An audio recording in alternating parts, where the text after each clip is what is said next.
నమస్కారం. పంచాంగ శ్రవణం కార్యక్రమానికి మీ అందరికీ స్వాగతం, సుస్వాగతం.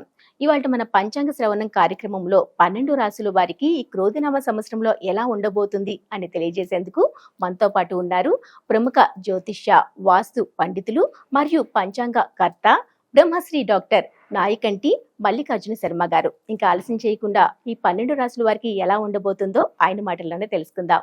నమస్తే గురుగారు. నమస్కారం. గురువుగారు, ఈ క్రోధినామ సంవత్సరంలో సింహరాశి వారికి ఎలా ఉండబోతుంది? ఆదాయ వ్యయాలు ఎలా ఉన్నాయి? తప్పకుండా అమ్మ. ఓం శ్రీ గురుభ్యో నమః. సింహరాశి వాళ్ళకి 2 ఆదాయం 14 ఖర్చు, 2 గౌరవం రాజ్యపూజ్యం, 2 అవమానంగా ఉంటుంది. అంటే 2 14 22.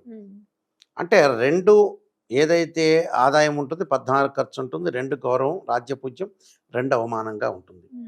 సింహరాశి వాళ్ళకు వచ్చేటప్పటికల్లా మఖా నక్షత్రం 1, 2, 3, 4 పాదాల్లో జన్మించిన వాళ్ళు, పుబ్బా నక్షత్రం 1, 2, 3, 4 పాదాల్లో జన్మించిన వాళ్ళు, అలానే ఉత్తరా నక్షత్రం 1వ పాదంలో జన్మించిన వాళ్ళందరూ కూడా సింహరాశి జాతకులు అవుతారు. సింహరాశి వాళ్ళకి ఏ విధంగా ఉండబోతుందో మనం చూస్తే, ముఖ్యంగా వ్యవసాయదారులకు అనుకూలంగా ఉండటం, రైతులందరికీ కూడా.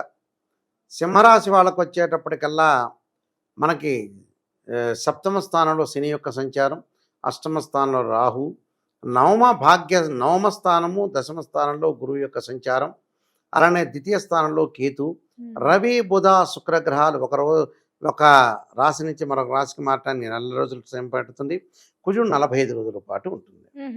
అయితే గ్రహ గమనగతులన్నీ కూడా పరిశీలన చేస్తున్నట్లయితే ఈ రాశి వాళ్ళకి, సింహరాశి వాళ్ళకి ముఖ్యంగా నవమ స్థానంలో గురువు ఏప్రిల్ 30 వరకు ఉంటాడు.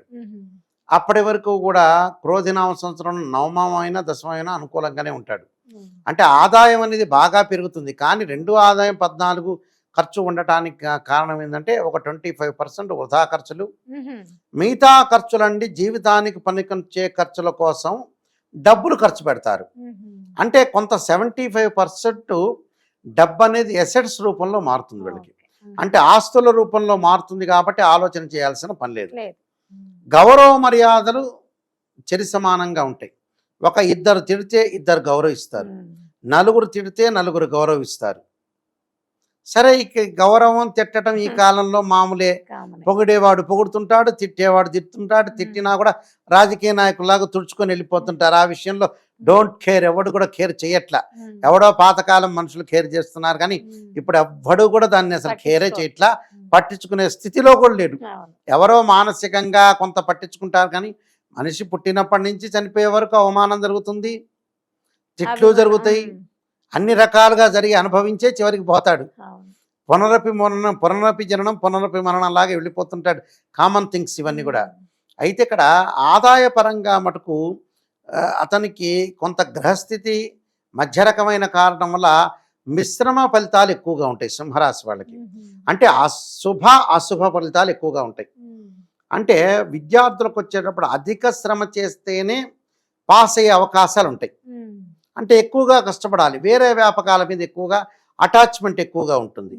స్త్రీలకు వచ్చేటప్పుడు కోపము, ఆవేశంతో కుటుంబ పరంగా కొన్ని ఇబ్బందులు కలుగుతాయి. అంటే భార్యాభర్తల మధ్యలో చికాకులు, గొడవలు, అనుమానాలు, పెనుభూతాలు లాంటివి తీస్తుంటాయి. అంటే బయట విషయాలన్నీ తీసుకొచ్చి ఇంట్లో గొడవ పడుతుంటారు. ఆ గొడవ పడకుండా ఎక్కడో విషయంలో వీళ్ళ ప్రమేయం లేకపోయినా కొన్ని మీద పడే అవకాశాలు ఎక్కువ ఉంటాయి. అలాంటి విషయాల్లో ఆలోచన చేయాల్సిన పనేమీ లేదు. వివాహం కాని స్త్రీ పురుషులకి ఏదైనా సరే 2-3 సంబంధాలు తప్పిపోయి 4వ సంబంధం కలిసే అవకాశం బాగా ఎక్కువ ఉంటుంది. ఆరోగ్య విషయంలో శ్రద్ధ వహించాలి. ప్రయాణాలు చేసేటప్పుడు కానీ చెవి, ముక్కు, గొంతులు, ఆస్తమా వ్యాధులున్న వ్యక్తులు చాలా జాగ్రత్త ఉండాలి. కొంత శారీరకంగా అనుకూలంగా స్కిన్ సంబంధించిన ఎలర్జీలు, శరీర రుగ్మతలు వచ్చే అవకాశం ఎక్కువగా ఉంటుంది. దాని విషయంలో కూడా కొంత జాగ్రత్త ఉండాలి. అలానే ఇక్కడ ఈ రాశి వాళ్ళకి గురువు యొక్క బలం వల్ల వృత్తిపరంగా అనుకూలంగా ఉంటుంది. ధనాదాయం బాగా పెరుగుతుంది. కొన్ని ఖర్చు చేసే అవకాశాలు కూడా నేను ఇందాక అన్నట్టుగా ఖర్చు చేస్తుంటారు సింహరాశి వాళ్ళు. అంటే ఏదో ప్రయత్నాలు, విదేశాలకు వెళ్ళటం, నూతన వ్యాపారాలు ప్రారంభం చేయటం, నూతన వ్యాపారం అనుకున్న దానికంటే ఎక్కువ బడ్జెట్ కావటం, ఇళ్ళు కొనుగోలు చేయటం అనుకున్న దానికంటే ఎక్కువ బడ్జెట్ ఖర్చు చేసే అవకాశం, పిల్లల యొక్క పెళ్ళిళ్ళు అనుకున్న దానికంటే కూడా ఎక్కువ బడ్జెట్ కావటం, ఇలాంటివన్నీ కూడా ఎక్కువగా బడ్జెట్ అవుతూ ఉంటాయి. దానివల్ల 25% లాస్ అయ్యే అవకాశం ఎక్కువ ఉంటుంది. ఆ 25% కూడా లాస్ కాకుండా చాలా జాగ్రత్తగా ఉంటే మంచిదే. అంటే ఇక్కడ ఎలా జరుగుతుందంటే కొన్ని గ్రహస్థితులు అనేవి అనుకూలంగా లేకపోవటం వల్ల కొన్ని ఇబ్బందికరమైన పరిస్థితులు ఏర్పడతాయి. అంతంత మాత్రాన మనం ఆలోచన చేసి నాకు 2 ఆదాయం 14 ఖర్చు అని ఇప్పుడే ఆందోళన చెందాల్సిన అవసరం లేదు. కొన్ని గ్రహాలు అనుకూలంగా ఉన్నాయి. అష్టమ స్థానంలో ఏదైతే ఇక్కడ రాహు వల్ల ఆరోగ్యపరంగా జాగ్రత్త ఉండాలి. అది చిన్న వయసులో గల వాళ్ళు కాదు, ఒక 50 సంవత్సరాలు 60 సంవత్సరాలు ఉన్నవాళ్ళు, దీర్ఘకాలిక వ్యాధులు మాత్రమే ఉన్నవాళ్ళు, అందరికీ అనుకోవటానికి కాదు ఇక్కడ. అదొకటి.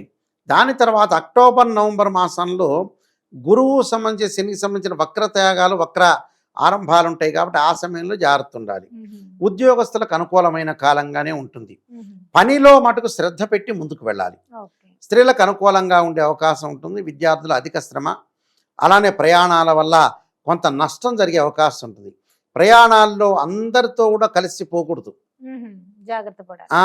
బంధువులతోటి కొంత జాగ్రత్తగా ఉండాలి. బంధువులు విరోధాలు తెచ్చే అవకాశం ఉంటుంది. అన్నదమ్ములతోటి కూడా మితభాషగా ఉండాలి, కానీ అనవసరమైన గొడవలకు తావిదీసే అవకాశం అనేది ఉండకూడదు. అంటే ప్రతి విషయంలో కూడా ఏదన్నా సరే ఇల్లు కొనుగోలు చేయటంలో కూడా బిల్డర్స్తో కానీ అక్కడ మనం కొనుగోలు చేసే కొనుగోలుదారుతో కానీ చాలా కూలంకషంగా ఆలోచన చేసి ముందుకు వెళ్ళాలి. అంటే ప్రతి ప్రయత్నంలోనూ కూడా మనం ఎలా చేస్తున్నాం, ఈ క్రోధినామ సంవత్సరంలో మన గ్రహస్థితి ఏ విధంగా ఉంది, ఈ విధంగా ఉండటం వల్ల కూడా మనకి ఇలాంటి సంఘటనలు జరుగుతాయని ఒక లెర్నింగ్, ఒక గుణపాఠం అనేది వచ్చే అవకాశం సింహరాశి వాళ్ళకు ఉంటుంది. అంటే ఆ గుణపాఠాన్ని నేర్చుకొని మనం ముందుకు వెళ్తే జీవితంలో సక్సెస్ అయిపోతాం. అందువల్ల శ్రేయ లోపం పెరుగుట పెద్ద విద్య, లోపం పెరిగిన వాడే పూర్ణుడవుతాట. ఆ విషయాలు కొంత జాగ్రత్తగా ఉండి ముందుకు వెళ్ళారనుకోండి మనకు జీవితం సక్సెస్ అయ్యే అవకాశం ఉంటుంది. రవి బుధ శుక్రగ్రహాలు నెల రోజులకు ఒకసారి మారుతూ ఉంటాయి. క్రోధనామ సంవత్సరంలో అంటే క్రోధం కలగటం కాదు ఇక్కడ. క్రోధనామ సంవత్సరంలో అన్నీ కూడా బయటకు వచ్చే అవకాశం ఉంటుంది.